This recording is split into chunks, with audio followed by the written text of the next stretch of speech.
अस्सलाम वालेकुम friends, welcome back to my YouTube channel. दोस्तों, आज की इस वीडियो में मैं आपको बताऊंगा कि आप अपने मोबाइल के अंदर अपने ब्लॉग का कस्टम रोबोट हेडर टैग्स की सेटिंग आप किस तरह से कर सकते हैं ताकि आपका ब्लॉग जो है वो गूगल सर्च में रैंक भी करे और आपको गूगल एडसेंस का अप्रूवल भी जल्दी से मिल जाए। दोस्तों, आपके ये कस्टम रोबोट हेडर टैग्स जो होते हैं ये आपके ब्लॉग के लिए बहुत ज़रूरी होते हैं। ये आपके ब्लॉग को गूगल सर्च में रैंक करवाने में मदद करते हैं। आज मैं आपको मुकम्मल प्रोसेस बताऊंगा इस वीडियो में कि आप किस तरह से अपने मोबाइल के अंदर उसे आप मैनेज कर सकते हैं, उसे आप किस तरह से सेटिंग कर सकते हैं, क्या क्या सेटिंग आपने करनी है। दोस्तों, छोटी सी वीडियो होने वाली है, आपने वीडियो को पूरा देखना है ताकि आप मुकम्मल तौर पर सीख सकें कि किस तरह से आपने उन सेटिंग्स को करना है और किस तरह से आपने अपने ब्लॉग को गूगल सर्च में रैंक करवाना है। ठीक है दोस्तों, आपने वीडियो के साथ बने रहना है। अगर आप चैनल पर पहली बार आए हैं दोस्तों, आप चैनल को सब्सक्राइब नहीं करते तो आपसे छोटी सी गुजारिश है कि आप पहली बार आए हैं या अगर आपने अभी तक चैनल को सब्सक्राइब नहीं किया हुआ तो आपने वीडियो के नीचे सब्सक्राइब के बटन पर क्लिक करके चैनल को सब्सक्राइब कर लेना है और बेल के आइकन पर क्लिक करके ऑल पर लाजमी से क्लिक कर लेना है ताकि जैसे कोई नई वीडियोस मेरी अपलोड हों तो उसकी नोटिफिकेशन अपडेट आपको मिल जाए और आप उसे देखकर फ़ायदा उठा सकें।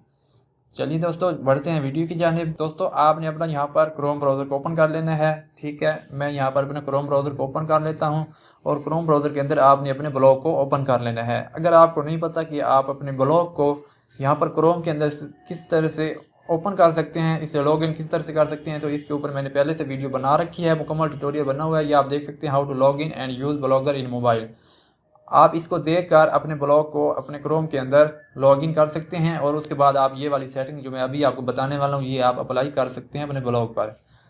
ठीक है, आपने क्रोम को ओपन कर लेना है और यहाँ पर मैं अपना जो ब्लॉगर है उसे मैं यहाँ पर साइन इन कर लेता हूँ। मैं यहाँ पर टाइप करता हूँ blogger.com में यहाँ पर प्रेस करता हूँ और यहाँ पर मेरी जो ब्लॉग है वो मेरा यहाँ पर ओपन हो जाएगा।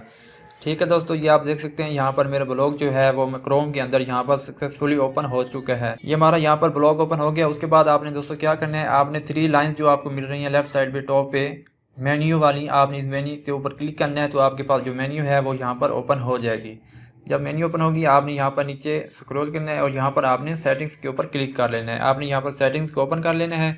ठीक है दोस्तों, ये आपके पास देख सकते हैं, आप हमारे पास जो सेटिंग्स हैं वो यहाँ पर ओपन हो चुकी हैं।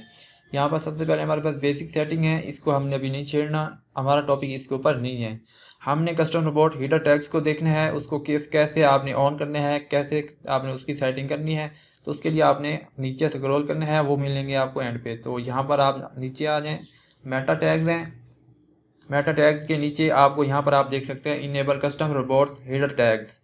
दोस्तों, अगर आपके ब्लॉग के यहाँ पर ये custom robot header tags of हैं तो आपने इसको यहाँ पर लाजमी से इनेबल कर लेना है। जैसे कि आप देख सकते हैं मैंने यहाँ पर इसको इनेबल करके रखा हुआ है। ठीक है, आपने इसको लाजमी से इनेबल कर लेना है। उसके बाद आपको नीचे इसकी जो सेटिंग्स हैं, होम पेज टैग्स जो हैं, इसकी सेटिंग आपने कौन कौन सी करनी है यहाँ पर दोस्तों मैं आपको अभी दिखा देता हूँ कि मेरा ब्लॉग जो है वो गूगल सर्च में आता है या नहीं आता। मैं यहाँ पर एक नया टैब ओपन कर लेता हूँ। ठीक है, तो अभी मैं जो टैग्स होते हैं कस्टम रोबोट हीटर टैग्स उसका कमाल मैं आपको दिखा देता हूँ। मैं यहाँ पर अपनी वेबसाइट का नेम सर्च करता हूँ, वसीम अकेडमी। ठीक है, ये मेरी वेबसाइट का सिर्फ टाइटल है। ठीक है, मैंने URL यहाँ पर नहीं डाला, सिर्फ मैं यहाँ पर दे रहा हूँ इसका टाइटल, जो मैंने उसका नाम रखा हुआ है वसीम अकेडमी। तो ये आप देख सकते हैं फर्स्ट पर ऊपर ही आपको जो मेरी वेबसाइट है वो यहाँ पर आपको मिल गई है। यहाँ पर आप देख सकते हैं Waseem academy all about Microsoft office के नाम से यहाँ पर देख सकते हैं।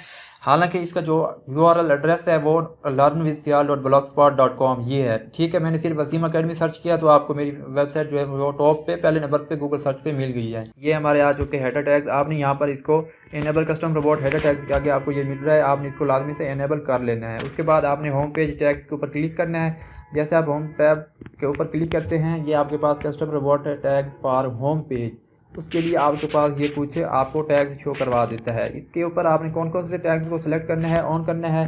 इससे पहले आपके पास ये तमाम के तमाम ऑफ होंगे, जैसा कि आप ये देख सकते हैं। पहले कुछ ऑफ हैं, यहाँ पर 2 मैंने ऑन किए हुए हैं। आपने भी यहाँ पर जो होम पेज के टैग्स हैं उसके ऊपर आपने ऑल को ऑन करना है और उसके बाद आपने नो DP को सिलेक्ट करना है। ये 2 चीज़ें आपने यहाँ पर होम पेज टैग जो हैं उसके अंदर इनको ओपन करना है, इनेबल करना है। उसके बाद आपने इसको सेव कर देना है। ठीक है, ये होम पेज जो टैग्स हैं वो हमारे सेट हो चुके हैं। उसके बाद यहाँ पर नीचे achieve and search page tags हैं, ठीक है।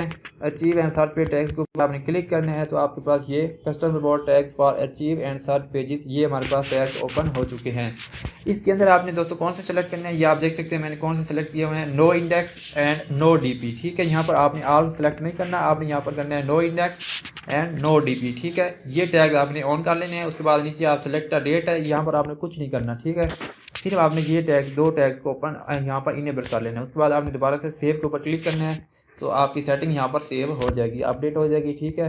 उसके बाद हमारे पास नीचे आ जाते हैं पोस्ट एंड पेज टैग्स, ठीक है। आप इसके ऊपर दोबारा से क्लिक करना है और इसकी सेटिंग जो आप देख रहे हैं यहाँ पर पहला आपने ऑल ऑन करना है, ठीक है। उसके बाद आपने नो डीपी ये टैग्स को आपने इनेबल कर लेना है। सिर्फ आपने ये दो टैग्स को आपने इनेबल करने हैं। उसके बाद आपने कुछ भी कोई और चीज़ आपने इनेबल नहीं करनी, आपने सेव के ऊपर दोबारा से क्लिक कर लेना है, ठीक है दोस्तों। तो ये दोस्तों आपके जो कस्टम रिवॉर्ड हेडर टैग्स हैं उनकी मुकम्मल एसईओ सेटिंग हो चुकी है। यहाँ पर हेडर टैग्स आपने इस तरह से जिस तरह मैंने आपको बताया यही आपने टैग्स को ओपन कर लेना है, इनेबल कर लेना है, तो आपके जो हेडर टैग्स हैं वो सक्सेसफुली इनेबल हो जाएंगे, ठीक है दोस्तों। उसके बाद दोस्तों कुछ हद तक तो आपकी एसईओ यहाँ पर इन कस्टम रिवॉर्ड हेडर टैग्स के अंदर ही हो जाती है, ठीक है। उसके बाद यहाँ पर हमारे पास एक गूगल सर्च कंसोल होता है।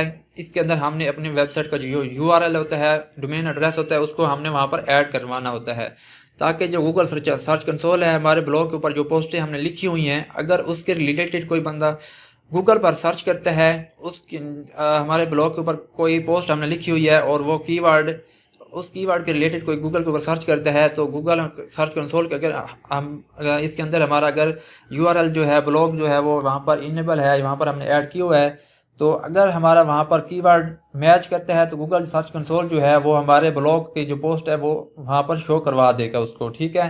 तो अगर हम गूगल सर्च कंसोल के अंदर अपने ब्लॉग को ऐड नहीं करते तो हमारा ब्लॉग जो है वो वहाँ पर गूगल सर्च में शो नहीं होगा, ठीक है। तो गूगल सर्च कंसोल भी ये भी ऐसी सेटिंग रिलेटेड होता है, ठीक है दोस्तों। तो आपने गूगल सर्च कंसोल के अंदर भी अपनी वेबसाइट को लाजमी से ऐड करना है। अगर आपने नहीं किया हुआ, अगर आप सीखना चाहते हैं कि गूगल सर्च कंसोल के अंदर आप अपने ब्लॉग को किस तरह से ऐड कर सकते हैं तो आपने मुझे लाजमी से कमेंट बॉक्स में बताना है, ठीक है। मैं लाजमी से इसके ऊपर वीडियो बनाऊंगा, मुकम्मल ट्यूटोरियल आपको बताकर दिखाऊंगा अपने मोबाइल के अंदर और PC के ऊपर, दोनों वीडियोज़ में आपको लाजमी से बताऊँगा, ठीक है दोस्तों। और यहाँ पर दोस्तों अगर आप मुझसे कोई सवाल पूछना चाहते हैं, कोई भी आपका क्वेश्चन है तो आप मुझे इंस्टाग्राम पर फॉलो कर सकते हैं, वहाँ पर आप मुझसे क्वेश्चन पूछ सकते हैं। आपको डिस्क्रिप्शन में उसका लिंक मिल जाएगा, स्क्रीन पर भी शो हो रहा होगा। आप मुझे फेसबुक पर कॉन्टैक्ट कर सकते हैं, आप मुझे वीडियो के नीचे कमेंट कर सकते हैं, जिस तरह से मर्जी आप मुझे कमेंट करें मैं आपको लाजमी से उसका जब रिप्लाई करूँगा, ठीक है दोस्तों। तो आज की वीडियो में इतना ही। उम्मीद करता हूँ कि आपने सीख लिया होगा कि आप अपने ब्लॉग के होम पेज टैग जो हैं उसको आप किस तरह से सेट कर सकते हैं एसईओ फ्रेंडली, ठीक है।